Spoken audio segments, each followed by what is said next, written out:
दोस्तों, जो अमेरिका से ट्रेड डील हुई है ये बिल्कुल वैसी है जिसको नहीं पता कि जैसे सिलेंडरों की सब्सिडी ख़त्म कर दी गई और आपको पता भी नहीं चला। पहले आपको बताया गया कि आपको इतने सिलेंडर मुफ्त मिलेंगे या उसके बाद आपकी सब्सिडी भी ख़त्म कर दी गई।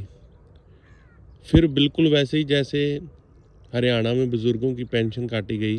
पहले उनको फैमिली आईडी से जोड़ा गया सबकी प्रॉपर्टी को।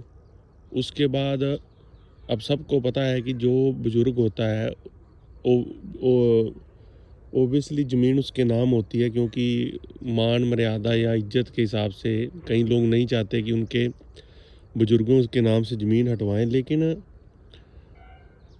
जो कमाई है वो असल में उनके जो बेटे होते हैं, पुत्र होते हैं, वही खाते हैं। लेकिन उस हिसाब से उनकी बुज़ुर्गों की पेंशन काटी गई।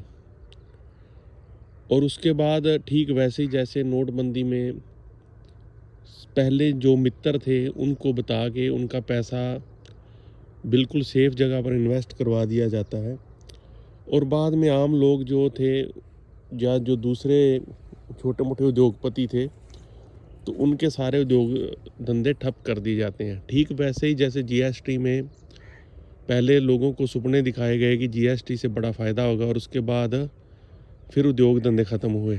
या हम ये कहें कि जो मंदिरों के नाम पे लोगों के अब घर तोड़े जा रहे हैं, पहले उनको सुपने दिखाए गए कि आपके मंदिर आपको बना के देंगे, और उसके बाद जो आम लोग थे छोटे, उनके जो घर हैं वो डेमोलिश किए गए।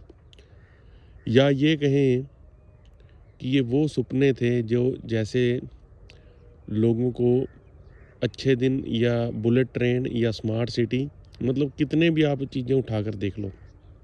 अब हम आते हैं जो ट्रेड डील है, जो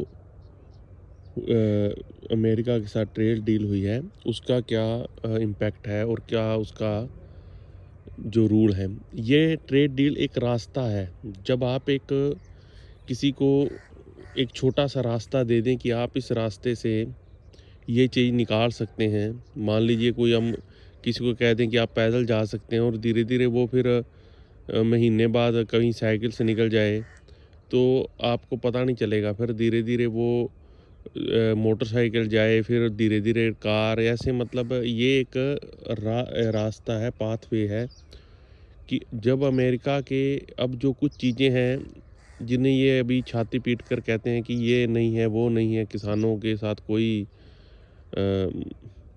छल कपट नहीं किया गया, लेकिन दरअसल अब ये जो रास्ता खुला है ना, इस रास्ते से धीरे धीरे अब किसान एक बार चुप करके बैठ जाएगा, सारा कुछ फाइनल हो जाएगा। उसके बाद ये धीरे धीरे एक एक चीज़ उसमें ऐड करते जाएंगे, और उसका नुकसान क्या होगा? उसका नुकसान सीधे शब्दों में कहें तो जैसे अगर यहाँ की मान लीजिए गेहूँ किसान की 2500 रुपये बिकती है, और वहाँ की गेहूँ अगर 2000 रुपये में आ जाए, तो जो व्यापारी है वो सबसे पहले 2000 रुपये वाली खरीदेगा।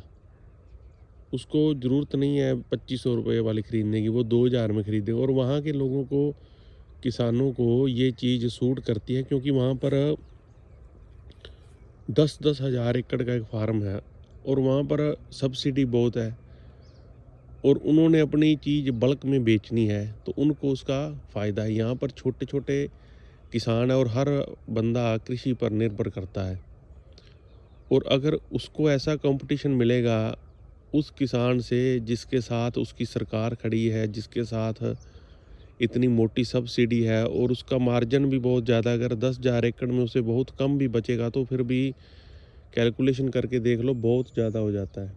लेकिन जो मार है वो भारत के किसानों पर पड़ेगी, क्योंकि यहाँ पर 2-4 एकड़ से ज़्यादा एवरेज है नहीं किसी के पास, बड़े ज़मींदारों को छोड़ के। तो ये ट्रेड डील दूसरे नंबर पर, अगर ये कोई सोचे कि ये ट्रेड ट्रेड डील सिर्फ किसानों को नुकसान करेगी, ये ट्रेड डील हर उस बंदे को नुकसान करेगी जो कृषि के ज़रिए उन चीज़ों से जुड़ा हुआ है।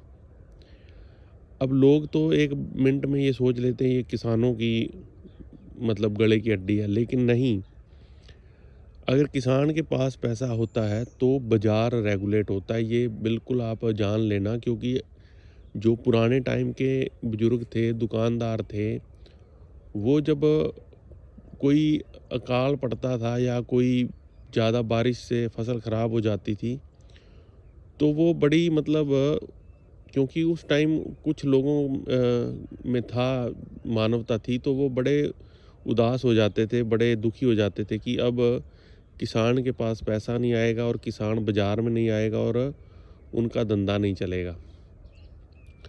अब ये चीज़ आप अपने ज़हन में ये उतार लो कि जो इस चीज़ से बिज़नेस, अव्वल तो 70% तो भारत में किसान हैं, और बाकी जो लोग हैं 20-30% जो बचते हैं, 25% तो डायरेक्टली जुड़े हुए हैं किसानों की आय से। क्योंकि सारा बाज़ार जो घूमता है वो किसानों के ऊपर ही घूमता है। जो ट्रैक्टर कंपनी है वो ट्रैक्टर बेचती हैं, बीज, पेस्टिसाइड, हर एक चीज़, आप कोई भी चीज़ देख लो, तो उसका इम्पैक्ट अब आने वाले टाइम पर किसानों के साथ साथ दूसरे लोगों पर भी पड़ेगा। और एक चीज़ जो मेन है वो ये है कि अब इस डील पर लोग विश्वास क्यों नहीं कर रहे किसान? क्यों? क्योंकि जिस बंदे ने पहले आपको साइकिल चला के 5-7 बार गिराया हो, तो आप उसके साथ मोटरसाइकिल पे नहीं बैठ सकते।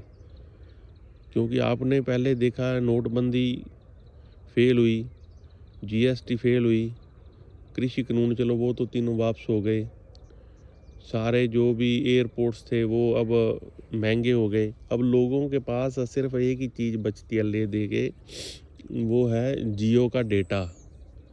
क्योंकि उस जियो का डेटा से लोग अपने दिन भर उसी में एक लत की तरह पड़े रहते हैं और अपना टाइम निकाल देते हैं। तो आप क्या दोस्तों इसके बारे में सोचते हैं? एक बार कमेंट करके ज़रूर बताना। नमस्कार दोस्तों।